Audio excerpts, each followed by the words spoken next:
नाम वाला आदेश supreme court में हुए पेश।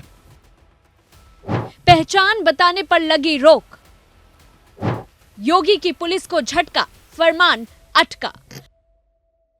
नाम बताने पर लड़ाई, अब 26 जुलाई को सुनवाई। योगी के नेम प्लेट के आदेश को लेकर विपक्ष लगातार हमलावर था। योगी ने क्या आदेश दिया, उसके मायने किसी ने समझने की कोशिश नहीं की, लेकिन उसके कई मायने निकालने विपक्ष ने पूरी जोर मेहनत की। जगह जगह पोस्टर्स लगवा दिए, उसे हिंदू मुस्लिम करार दे दिया और इतने से भी पेट नहीं भरा तो इस पूरे मामले को सुप्रीम कोर्ट की चौखट तक पहुंचा दिया। मामला चाहे कुछ भी हो, लेकिन कुछ लोग ऐसे हैं जिनकी नजर से नफरती चश्मा उतरता ही नहीं। हर मामले को धार्मिक चश्मे से देखना इनकी आदत सी बन गई है। ऐसा ही हाल कुछ सीएम योगी के उस आदेश के बाद देखने को मिला जो पहचान बताने के लिए जारी किया गया था। नाम बताने का आदेश क्या जारी हुआ, ऐसा लग रहा था कि विपक्ष बौखला सा गया।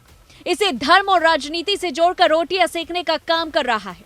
नाम को लेकर शुरू विवाद पर सियासत इस हद तक दिखाई दी कि मामला अब सुप्रीम कोर्ट तक पहुंच गया, जहां आज इस पूरे मामले को लेकर सुनवाई हुई।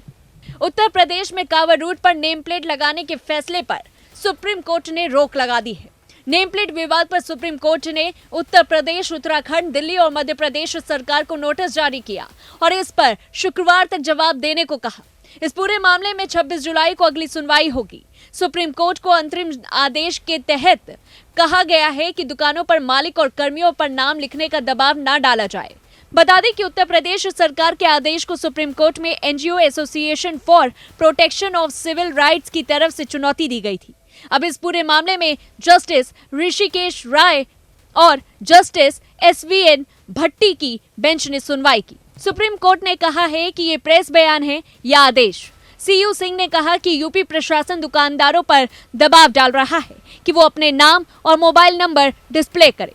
कोई भी कानून पुलिस को ऐसा करने का अधिकार नहीं देता।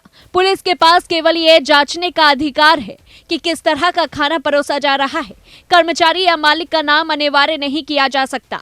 जस्टिस ऋषिकेश राय और जस्टिस एसवीएन भट्टी की बेंच में याचिकाकर्ता की ओर से सीनियर एडवोकेट अभिषेक मानु सिंधवी और वकील सीयू सिंह ने पक्ष रखा।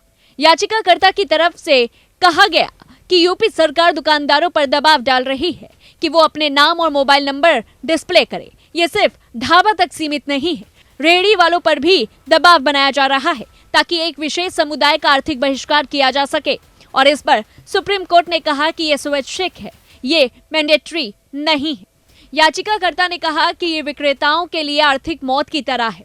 अभिषेक मनु सिंधवी ने कहा कि इसमें विक्रेताओं को बड़े बोर्ड की जरूरत है। इसमें सारी जानकारी साझा करनी होगी। अगर शुद्ध शाकाहारी होता तो समझ आती।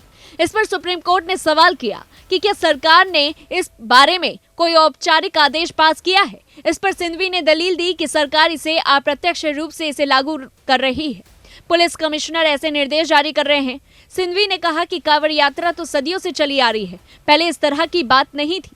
सुप्रीम कोर्ट ने याचिकाकर्ता के वकील अभिषेक मनु सिंधवी से कहा कि आपको हमें स्थिति को इस तरह से नहीं बताना चाहिए, जो जमीनी हकीकत है वही बताइए। इसके 3 आयाम हैं, सुरक्षा, मानक और धर्म निरपेक्षता। तीनों ही समान रूप से महत्वपूर्ण है। ये बात जस्टिस एसवीएन भट्टी ने कही। जब सिंधवी ने कहा कि ये पहचान का बहिष्कार है या आर्थिक बहिष्कार है, तो सिंधवी ने आगे कहा कि पहले मेरठ पुलिस और फिर मुजफ्फरनगर पुलिस ने नोटिस जारी किया। उन्होंने कहा कि मुजफ्फरनगर पुलिस ने तो बहुत चालाकी से स्वैच्छिक शब्द लिखा। वहीं वकील सीयू सिंह ने कहा कि रिपोर्टों से पता चला है कि नगर निगम ने निर्देश दिया है कि 2000 रुपए और 5000 रुपए का जुर्माना लगाया जाएगा। वहीं अभिषेक सिंधवी ने कहा कि हिंदुओं द्वारा चलाए जाने वाले बहुत से शुद्ध शाकाहारी रेस्टोरेंट हैं, लेकिन उनमें मुस्लिम कर्मचारी भी हो सकते हैं। क्या कोई कह सकता है कि मैं वहां जाकर खाना नहीं खाऊं, क्योंकि उसे खाने पर किसी न किसी तरह से उन लोगों का हाथ है। इस पर सुप्रीम कोर्ट ने कहा कि कांवड़ियां क्या सोचते हैं, उन्हें फूड किसी चुनिंदा दुकानदार से मिले। इस पर सिंघवी ने कहा कि सर, कांवड़िया पहली बार यात्रा तो कर नहीं रहे हैं, पहले से करते आए हैं। इस पर अदालत ने पूछा कि दूसरे पक्ष से क्या कोई पेश हो रहा है। सिंघवी की दलीलें सुनने के बाद सुप्रीम कोर्ट में जस्टिस भट्टी ने कहा कि मेरा व्यक्तिगत अनुभव है, केरल में एक वेजिटेरियन होटल हिंदू और एक वेजिटेरियन मुस्लिम द्वारा चलाए जा रहे हैं, लेकिन मैं मुस्लिम होटल में गया, वहां साफ सफाई थी, इसमें सेफ्टी स्टैंडर्ड और हाइजीन के मानक अंतर्राष्ट्रीय स्तर के थे, इसलिए मैं गया था। ये पूरी तरह से आपकी पसंद का मामला है।